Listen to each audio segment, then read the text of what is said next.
Halo teman, kembali lagi dengan saya Awang Kabunan dan tamu saya kali ini ada Mak Riri. Nah, aku kenal Mak Riri itu di tahun 2015 ya. 2015-an ya. 2015 Agustus ya kalau nggak salah. Agustus ya. Luar biasa masih ingat Agustus. Agustus 2015 pada saat itu kita udah berteman di Facebook ya. Belum, setelah ngobrol-ngobrol baru berteman, baru kita ketemu. Oh gitu. Ya. Aku agak lupa karena udah 2015. Yang aku ingat pada saat itu aku kontak Mak Riri untuk ngasih materi di Rumah Bangkit.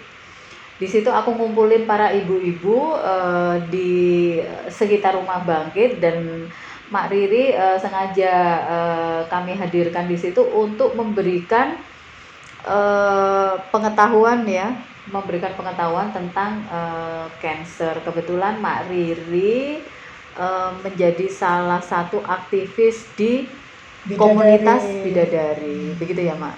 Nah, siapa Mak Riri, apa aja aktivitasnya, nanti kita tanya langsung dengan Mak Riri atau kita minta langsung Mak Riri untuk menceritakan kepada para puan di luar sana.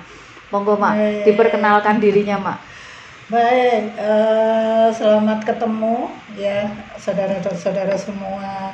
Saya kalau orang bilang Mak Riri ya, di media sosial pun seperti itu karena saya waktu itu pakai nama sendiri Riri Suhadi, nggak ono sing njaluk berteman. Oh gitu. Begitu pakai nama Mak Riri kok pertemanan banyak sekali. Berarti nama kondangnya Mak Riri ya? Nama ngetopnya kayaknya nama panggung ya, meskipun nggak pernah di panggung ya. Seperti itu. Saya terjun di Bidadari itu sekitar 2013 ya. Itu gara-gara apa? Kayaknya kurang kerjaan aja ya. Waktu itu ya, kurang kerjaan aja waktu itu. Karena saya kegiatan juga sudah nggak terlalu banyak, kemudian sebagai rasa syukur saja sama Allah bahwa sampai detik itu saya diberi anak-anak keluarga yang tidak terlalu menyulitkan ya, jadi kriminal yang narkoba itu tidak. Jadi bagaimana saya berbagi, kemudian saya melihat di sekitar ibu-ibu itu sulit sekali untuk ke dokter periksa kesehatan, sangat-sangat sulit. Karena apa? Image-nya ke dokter itu kan aku nggak sakit. Betul, ya. betul. Kedua, terus entek piro. Betul. Yang ketiga, engkau naik ke dokter malah aku loro karena apa? Ketahuan penyakitnya. Jadi Betul, mendingan betul. Jadi makin stres ya. Kalau ada masalah lebih enak ngobrol ke tetangga. Nah, dari situlah Bidadari hadir, bahwa Bidadari itu adalah sebuah kelompok yang bagaimana perempuan ini terhindar dari kanker yang sangat mematikan perempuan. Kanker yang sangat mematikan perempuan itu kanker serviks dan payudara di Indonesia maupun di dunia. Padahal dua kanker itu yang bisa diminimalisir oleh orang itu sendiri. Sebentar Mak. Ya. Bidadari itu berarti kayak komunitas atau sudah LSM, semacam LSM gitu? Komunitas ya. Komunitas dengan anggotanya berbagai kalangan ya, mulai dari lawyer, mulai dari apa, relawan aja lah. Tapi concernnya untuk mengajak para perempuan supaya bisa menjaga diri sehingga terhindar dari kanker serviks dan kanker payudara melalui proteksi diri. Jadi temanya dari masyarakat, oleh masyarakat, dan untuk masyarakat, karena supaya masyarakat itu tidak terlalu tergantung harus ke medis. Oke. Berarti memberikan edukasi kepada masyarakat, memberikan edukasi di mana itu sangat-sangat preventif ya. Berarti tindakan-tindakan preventif untuk pencegahan cancer. Iya. Concernnya di serviks dan payudara. Serviks dan payudara. Itu penyakit perempuan ya? Iya.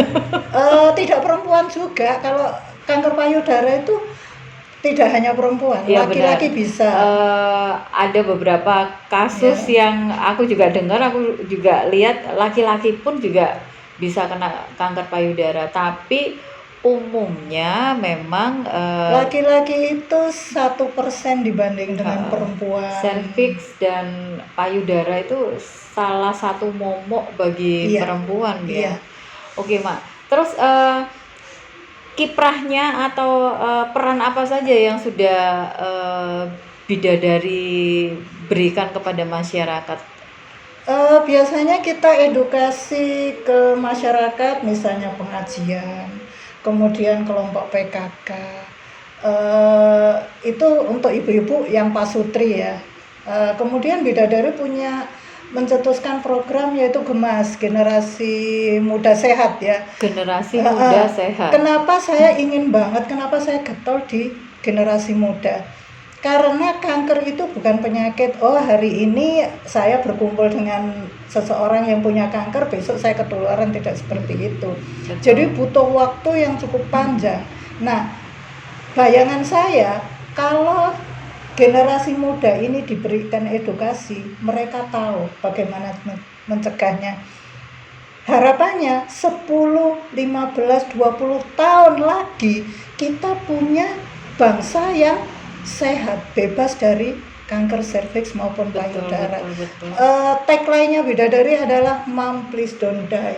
Nah, itu kedengarannya sangat simpel ya kalau kita ngomong Mom Please Don't Die. Tapi coba saya mau tanya ke pemirsa semua, seandainya ada anak balita berdiri di tepi tempat tidur, di mana ibunya di tempat tidur meregang nyawa karena kanker serviks, suaranya seperti apa? Itu saja yang mau saya tanyakan. Nadanya seperti apa? Apakah enteng Mom Please Don't Die? No. Dengan derai air mata. Dan kalau yang ngomong anak-anak bagaimana? Karena perempuan adalah soul of family. Betul. Bagaimana ibu sakit, seluruh keluarga kalang kabut. Seluruh keluarga ikutan sakit. Nah, kalang kabut pasti seperti itu. Jadi bagaimana kita saving perempuan itu sendiri? Kalau perempuan sehat, insya Allah dia akan melahirkan generasi yang sehat. Dia akan punya keluarga yang sehat. Otomatis akan punya bangsa yang sehat. Nah, kalau dari generasi muda ini dibentuk generasi yang sadar akan kesehatan, insya Allah 20-30 tahun kita punya bangsa yang sehat. Karena seperti itu. Kanker itu bukan penyakit yang ujuk-ujuk ada. Iya. Itu melalui proses yang panjang. Nah, kalau misalnya penyakit lain, misalnya kayak narkoba apa, itu bisa dengan sengaja maupun tidak sengaja kita memasukkan penyakit itu. Kalau kanker itu enggak. Jadi kita dan sampai sekarang juga belum diketahui ada salah satu sebab-sebabnya ya. faktor itu yang mana faktor itu belum diketahui. Nah, saya pernah punya pengalaman Bunda, itu kita diundang anak-anak muda di Jember. Dari Surabaya ke Jember itu juga butuh transport, di mana anak-anak itu tidak punya uang untuk memberikan kita transport. Akhirnya saya nekat naik bus.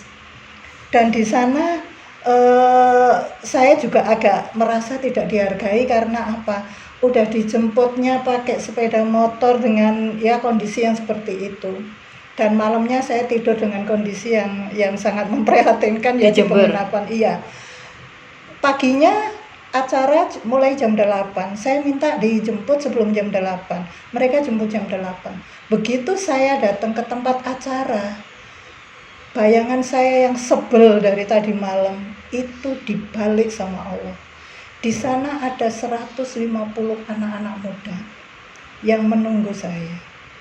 Dan saya dikasih waktu ngomong 1 jam. Begitu saya naik, saya ngobrol, tidak terasa saya capek mulutnya. Mbak, waktu saya sudah habis. Saya ngomong kayak begini, lanjut saja Bu. Ternyata saya ngomong itu udah 3 jam. Dan di sana hadir, peserta yang hadir itu hanya diberi air mineral 1 botol, satu gelas, dan permen 1 diisolasi. Itu masih terlihat di sini, tapi segitu semangatnya. Yang saya kaget itu ternyata kasus kenakalan, masalah remaja, masalah seksual remaja itu yang saya bayangkan kota kecil, ternyata lebih seru daripada Surabaya. Ya,